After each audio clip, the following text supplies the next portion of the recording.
I always find it funny when I hear people say this because it's entirely Western propaganda, for one. And two, specifically the part where they say countries are not forced into NATO. These countries are joining willingly of their own free will and freedom. It's kind of like saying, look at all these shopkeepers that are willingly asking for the Godfather's protection. Look at that, they're even paying the Godfather for protection. No, they're not acting out of their own free will. They are responding to power, and they are aligning themselves with power. Because if they don't pay the Godfather, their kneecaps are going to get busted. Their store is going to get burned to the ground. That's how this works. That's how geopolitics works. These countries are aligning themselves with the side that's winning. They're aligning themselves with power. They are doing this because they know that the United States has the unique power to kick countries out of the international finance system. The United States has the power to literally bankrupt countries and kick them out of the international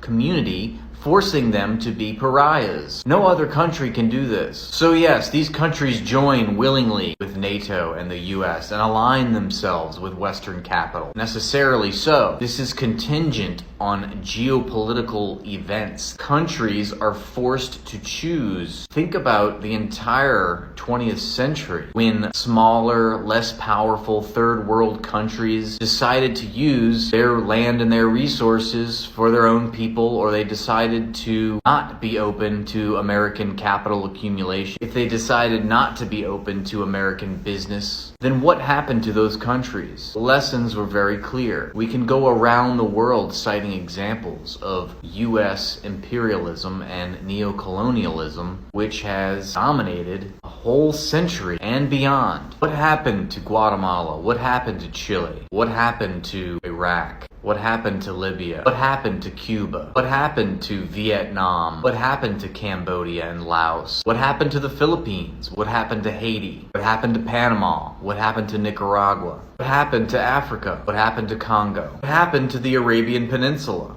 What happened to Greece? The United States controls the world financial system. They have institutional leverage over the international community. They have veto power over the entire world. What do you think these countries are going to do? How do you think these countries are going to behave? Of course they are going to align themselves with Western powers. So don't bring this idea up that they are acting of their own free will. That's simply ludicrous. There is no such thing as free will in geopolitical world events when you have an imperial superpower which dominates all of world affairs and controls all of the mechanisms to institute economic violence on countries like the IMF, like the World Bank, like NATO, which is a global military intervention force, which props up the US-dominated financial system. When you have economic and military violence as a political tool, countries tend to follow your orders, or else. This is why you have a plethora of senior US diplomats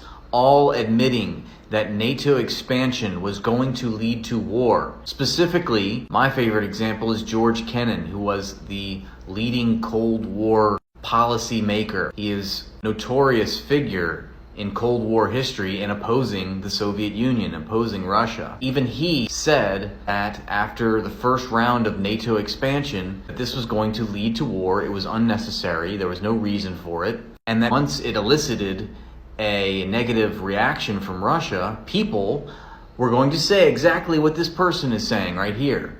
That Russia is a big bully. Look at Russia. Look how crazy they are. Look at Putin. Look how evil and what a psychopath. He literally predicted this. And the Russophobia is real. It hasn't stopped. So I invite people to reconsider their preconceived notions and assumptions about the world, specifically about this war in Ukraine. I invite you to think critically. Look at the historical record. Consider the fact that maybe what you have been learning about this conflict and about the world in general is perhaps propaganda, is perhaps capitalist Western CIA State Department propaganda. Just consider that option, please.